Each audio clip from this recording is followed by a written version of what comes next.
I've said numerous times over the years that, in my opinion, the greatest boxing trainer of all time is this man right here, Manny Stewart. And the reason I say that is because of his resume. I can't think of any other trainer who's taken so many fighters from the amateurs all the way through to professional world champions, literally built them from scratch. He did that with multiple fighters, Manny Stewart. Now, he didn't do it with all the fighters that he trained, but he did it with a lot of them.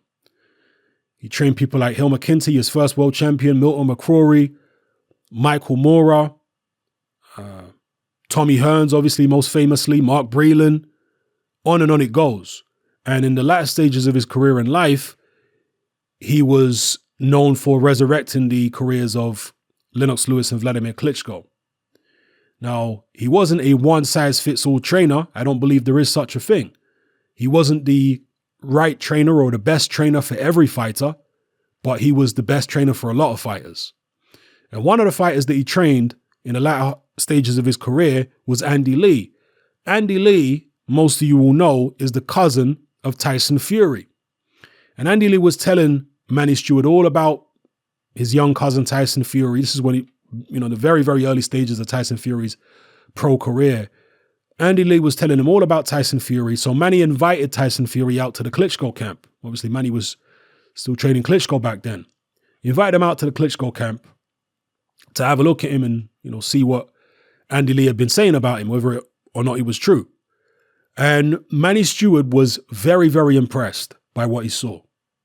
And in the interview here, or the excerpt of this interview here on the Express website, you can hear him talking about how impressed he was with Tyson Fury and basically predicting that Tyson Fury, if he stays dedicated and if he gets into a professional routine, can become the next dominant heavyweight after Vladimir Klitschko. That's what he predicts in this video. But he also predicts that Deontay Wilder will be right up there with him. I believe he had seen Deontay Wilder in the gym. Not sure if Deontay Wilder had been in the Klitschko camp at this point. Maybe he had, but he'd seen Deontay Wilder in the gym. He said he could punch, and he was also impressed by him. Now, at this point in time, people will say, oh, well, it's obvious because there wasn't anybody else around. Well, not really, because back then, David Price was making a lot of noise in the British scene in the heavyweight division. Most British boxing fans felt like David Price was actually better than Tyson Fury. So David Price was there. Robert Helenius was on the way up as well. But Manny Stewart kind of dismissed David Price and Helenius. He praised David Price's technical ability, but he questioned whether he had it inside, whether he had the confidence, the toughness of mind. But he saw the correct character traits in Tyson Fury and Deontay Wilder. Now, why was he so sure that those two would ascend to the top of the heavyweight division? Again, he briefly explains it here, but I want to go a little more in depth based upon what I know about Manny Stewart, having followed his career for decades, listened to countless interviews, understanding his mentality and what he looked for in fighters. When Tyson Fury came back from that Vladimir Klitschko camp, he was interviewed by, I think it was Steve Bunce. I remember him being asked this particular question. He was asked, I believe by Bunce, were you impressed by Vladimir Klitschko in that camp? And Tyson Fury responded by saying, I wasn't impressed at all, to be honest. And he responded very quickly. He was very sure of what he felt. He said, I wasn't impressed at all, to be honest. And I remember reading in the comments section, some people saying, this guy's lying. What's he talking about? He's not impressed. He's talking rubbish. I believed him. I did not know whether at that stage, this was the very early stages of Tyson Fury's career. I did not know whether he had what it took physically to become, one of the top dogs in the division at world level. I didn't know whether he had it at that point physically, but mentally, when he answered that way and said, I wasn't impressed at all, to be honest, that impressed me because it showed me that he wasn't one of these fighters, and there were many of them at the time, who were overawed by the Klitschkos. So many Klitschko opponents and people they had in the gym, they were put under this spell by Vladimir and Vitaly, where they couldn't even look Vladimir and Vitaly in the eye. And you could just tell from the body language when Vladimir was going to fight someone, the body language of the opponent, that he'd won before they got in the ring. With Tyson Fury, he was like, I wasn't impressed at all, to be honest. He's just a guy with a pair of boxing gloves on. They were telling me all these great things. I turned up, it's just a guy with a pair of boxing gloves on, hitting a bag. Just another bare bum in the shower. That's how Tyson Fury described him. That right there gives you a glimpse into the kind of mentality that is required to defeat somebody like a Vladimir Klitschko, who would use subtle and sometimes not so subtle tactics to intimidate opponents, to intimidate sparring partners.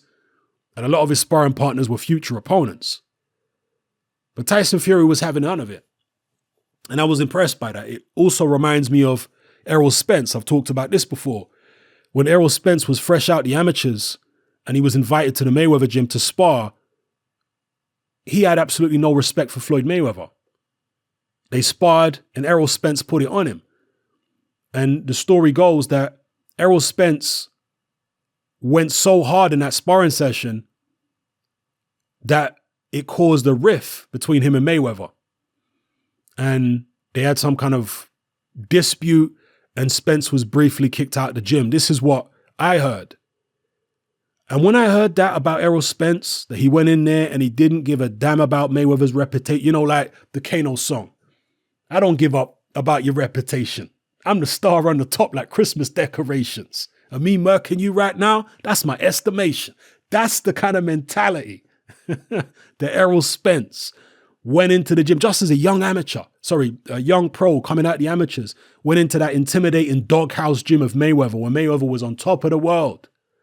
And he didn't give a damn about his reputation. He put it on him. Now, again, this might sound, unimpressive to a lot of people now. But at the time, Mayweather was such a larger-than-life figure in the world of boxing that even contenders, not just young professionals, young novice pros, no, contenders and world champions would go in to spar Mayweather and they'd be in awe of him. They'd be wanting selfies with him afterwards and, oh, Floyd, can you teach me this? It's like the welterweight division, other than maybe Pacquiao, they seemed to be scared to death of this guy. They were all just in total awe of him. A lot of them anyway. But when Errol Spence went in there, none of that. Didn't give a damn about his reputation, who he was. He went there to bash him up in his own gym. When I saw that in Errol Spence, I was like, okay, this kid's got a special mentality. He's got the right mentality. It remains to be seen whether he's got the ability, the physical ability, but the mentality is correct. Same thing for Tyson Fury. He had the right mentality from the get-go. In terms of how you make it to the top, how you take down somebody like Vladimir Klitschko, having the physical ability is only part of it. You have to have the right mentality. So Manny Stewart obviously recognized that. He obviously recognized Tyson Fury had tremendous self-belief. And you combine that with his physical potential, because at the time, Tyson Fury was still very raw. But Manny Stewart, I guess, saw past the rawness and saw potential there. That if he can get himself in better shape and so on and so forth, that he can do something. And indeed, he did end up doing something.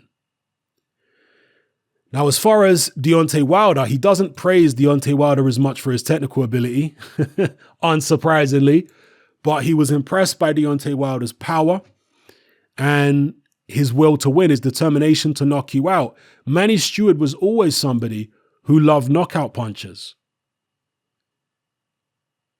That was something Manny Stewart was really, really big on, was training his fighters to knock people out. Adonis Stevenson always said this. He talked about Javon Sugar Hill, who is the nephew of Manny Stewart. But even before Javon Sugar Hill, Adonis Stevenson said, Manny Stewart always told me to train for the knockout. Manny Stewart loved knockouts, and he loved fighters who went for the knockout. He loved fighters with knockout instinct.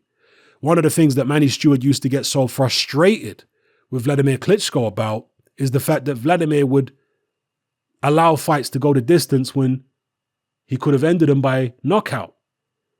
The most famous case being Eddie Chambers, where he was screaming at Vladimir Klitschko in between rounds to let his hands go. And eventually in the 12th round, Vladimir did let his hands go and he knocked Eddie Chambers out. He could have done that several rounds earlier because Eddie Chambers was in survival mode most of that fight. So that was something that really frustrated him about Vladimir Klitschko and to a lesser degree, Lennox Lewis. But when you had a Tommy Hearns, for example, who was just absolutely gung-ho, he was a gunslinger. That's the kind of mentality that Manny Stewart liked working with. He loved working with them kind of fighters. That's exactly the kind of fighter that Deontay Wilder is. He's a sharpshooter, he's a gunslinger. His whole thing is hitting you on the chin with that big right hand. There are many things that the world of boxing missed out on when Manny Stewart died. But one of the things that it really missed out on was seeing Manny Stewart train somebody like a Deontay Wilder. Because you look at Deontay Wilder's frame and it's almost a carbon copy of people like Tommy Hearns, Mark Breland, Milt McCrory, Gerald McClellan, so many of these fighters that Manny Stewart built. Tall, rangy, lanky punchers. That's what Manny Stewart specialized in. Now, he did train other fighters who are not of that build, like Dennis Andrees, Evander Holyfield, so on and so forth. But primarily, he liked tall, long-armed punchers who had an aggressive mentality. And we'll never know whether he could have got Deontay Wilder's wildness under control or more under control than it is now. Some people would probably doubt that Manny Stewart could, because one of Manny Stewart's disciples, Mark Breland, trains Deontay Wilder and he can't get Wilder's wildness under control. Or, you don't want to completely suppress the wildness, because in a funny way, it does actually work to his advantage sometimes, but you want to rein it in a bit more. Mark Breland hasn't been able to do that much with it. Okay, I think he has improved him a bit, but he hasn't been able to do that much with it. But Mark Breland is a very quiet man. Have you ever heard him talk in interviews? Have you ever heard him talk to Wilder in the corner? He's a very quiet man. Manny Stewart was a very animated man. Manny Stewart was a very forceful character. And if you weren't doing what he wanted you to do, boy, oh boy, he would let you have it. And he wasn't just like that in the corner during a fight. He was like that in the gym too. Manny Stewart would often actually have fighters live with him because he wanted to control every aspect of the fighter's life while they were in training camp. Their diet, their sleeping, but he wanted to control everything. And Andy Lee, for example, lived with Manny Stewart. In Manny Stewart's house, Manny Stewart used to cook Andy Lee's meals, everything. If he had Wilder and he'd been able to take Wilder under his wing like that and put Wilder in the famous gold crunk shorts, the gold and red of the crunk, that would have been an amazing thing to see. And just imagine what he could have done with Deontay Wilder. Again, I'm not saying he could have totally transformed him, but I do think he could have tidied him up a little bit if Wilder would have been willing to submit to Manny's will and do as he was told and be disciplined and whatnot. I think Manny could have improved him even more, because as I say, he saw that puncher's mentality in Wilder. He saw that viciousness, and Manny Stewart loves that in fights. He loved the viciousness. He saw the viciousness in Wilder, and I believe that's why he predicted that Wilder and Fury would ascend to the very top of the heavyweight division. Because again, it's not just about ability, physical ability. It's the mindset that he recognized in those two fighters. Now, of course, there are going to be some of you saying, well, that proves it. The great Manny Stewart predicted that Fury and Wilder would be the top two heavyweights. He made no mention of Anthony Joshua, which just shows that Joshua was a hype job and we should forget all about AJ. Well, to be fair, Manny Stewart also predicted that Andy Lee would be the next dominant middleweight. That didn't quite work out the way Manny Stewart predicted. And an even more major point than that is Manny Stewart passed away in 2012. Anthony Joshua didn't turn professional until 2013.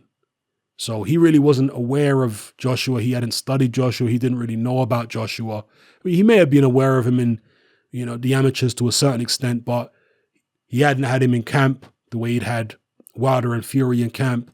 He hadn't seen him up close. He certainly hadn't seen as much of Joshua, if he'd seen him at all, as he'd seen of Tyson Fury and Deontay Wilder. So that does have to be said. But still, it just shows you that a good trainer doesn't just recognize physical attributes or physical talent.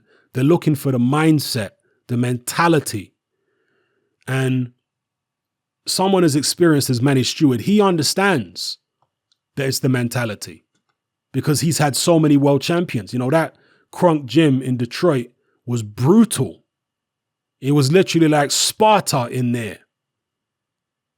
It was dog eat dog.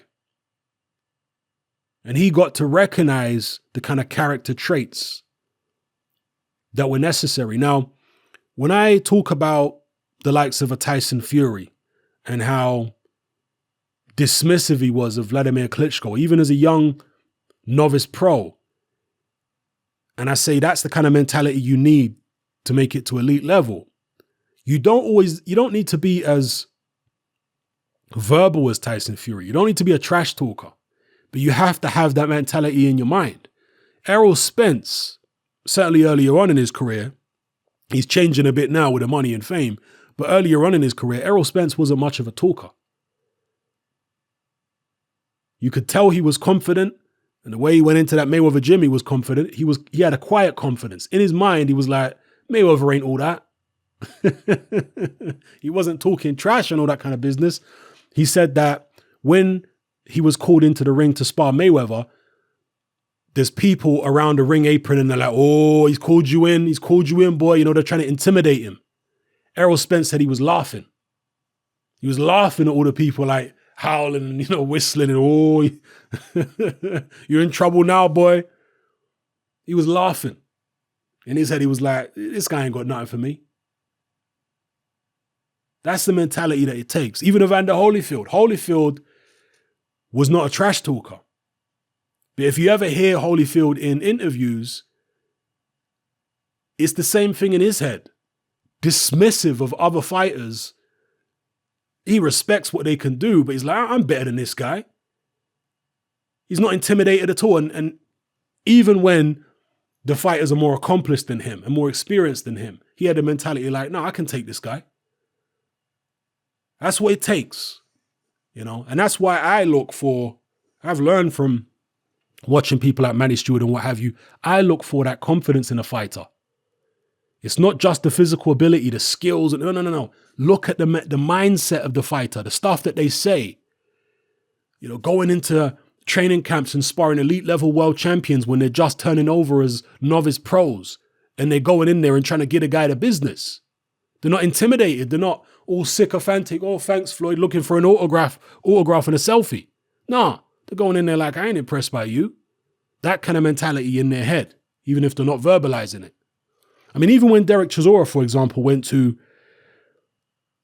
Germany to fight Vitaly Klitschko, and we know what happened there with him slapping Vitaly and spitting in Vladimir's face and all that kind of business, people were really upset at the time. I remember they were upset with Chisora, and there was loads of abuse towards Chisora in the comments section of the videos I was doing for that fight, the preview videos. But I said, look, that's the kind of mentality you need to beat the Klitschkos. I know people didn't like him slapping Vitaly. Vitaly had a hell of a lot of respect at the time. And everybody, you see, so many of the Klitschko fans and the people who admired the Klitschkos, they wanted the Klitschko opponents to come all respectful and humble. They hated when the Klitschkos had an opponent who was mouthing off. They hated that. Oh, he's going to get beat up now. You'll see. He deserves a beating now for getting all mouthy. What they didn't understand is if you want to see a competitive fight, you want someone who's going to come there, not with the mentality of, oh, hi, thank you, Mr. Klitschko. Thank you for the opportunity. No. That mentality is no good against the Klitschkos. The kind of mentality Chisora had is what you need. Well, Chisora obviously didn't beat Vitaly, but he pushed Vitaly far more so than any previous opponent since Lennox Lewis. So that's what it takes. That kind of mentality. Let me know what you guys think in the comment section below about Manny Stewart's prediction that Tyson Fury and Deontay Wilder would ascend to the top of the heavyweight division. Again, he didn't get all his predictions right, but he got plenty of them right. I mean, I used to love Manny Stewart as a commentator because he was so excitable as a commentator on HBO. I remember when he commentated the Victor Ortiz-Andre Bertel fight, the first fight between them, and he was just screaming on the microphone. So Manny Stewart was a trainer, but above all, he was a fan. He was a huge boxing fan, Manny Stewart. He was a guy who would watch loads of boxing and he loved commentating and all that kind of business. So yeah, he was a fan. And the world of boxing, in the world of boxing, Manny Stewart is still sorely missed. You know, as somebody who was such a massive admirer of his ability as a trainer, again, in a selfish way, I was really frustrated when he died. Obviously, it's sad for his family and what have you, but as a selfish boxing fan, I was frustrated that I couldn't get to see him train the next crop of fighters, you know, the next crop of heavyweights. I always wanted to see him continue on as Adonis Stevenson's trainer. And I wanted to see him train Deontay Wilder. I wanted to see him train even Anthony Joshua. See what he could have done with him. As far as Tyson Fury, I don't know whether Manny Stewart was the right trainer for Tyson Fury, to be honest. You know, Manny Stewart, yeah, he trained people to box, but he liked punchers. And I don't know, maybe Tyson Fury is just better off with the trainers he's been with than he would have been with Manny Stewart, because they're teaching him a more slick style of boxing than Manny Stewart taught. Manny Stewart would teach people good fundamentals, how to box well, how to have defense and all that kind of business, but you definitely wouldn't say that Manny Stewart fighters were slick. You know, Vladimir Klitschko, not a slick fighter. Lennox Lewis, I mean, in some fights he was a little slick, but overall not really slick. Tommy Hearns, you know, these are not slick fighters. They're good boxer punchers, but you don't really think of them as slippery like Tyson Fury is, you know. I guess Mike McCallum was slick. Mike McCallum was slick to a certain extent, but, you know, Tyson Fury is very slick, particularly for a heavyweight. So maybe Manny Stewart wasn't the right trainer for someone like Tyson Fury, but certainly a Deontay Wilder, that's like the prototypical Manny Stewart fighter. You know, would have been amazing to see what he could have done with him. But anyway, let me know what you guys think in the comment section below. My trip down memory lane, what could have been, who knows? And some prophecy there from the late, great Manny Stewart. Let me know how you feel, people. It's happening, I'm out. Join me on Patreon. I upload a minimum of 2 podcasts every single week, covering a wide variety of controversial topics, as well as live stream Q&A sessions. Take a look on screen right now at some of the podcasts I've produced so far. For just $3 a month, the equivalent of about £2 a month, you get access to all my new podcasts and my entire back catalogue of past podcasts, including my popular Confessions of a Nightclub Bouncer series. You can listen on your computer or on your smartphone or tablet by downloading the Patreon app from the Google Play Store or the App Store for free. The Patreon app also allows you to download each podcast in MP3. For less than the price of a cup of coffee, you get access to dozens of hours of exclusive content. It's easy to sign up, there's no contract, and you can cancel at any time. So come and join our community of free and critical thinkers by signing up with me here on Patreon today.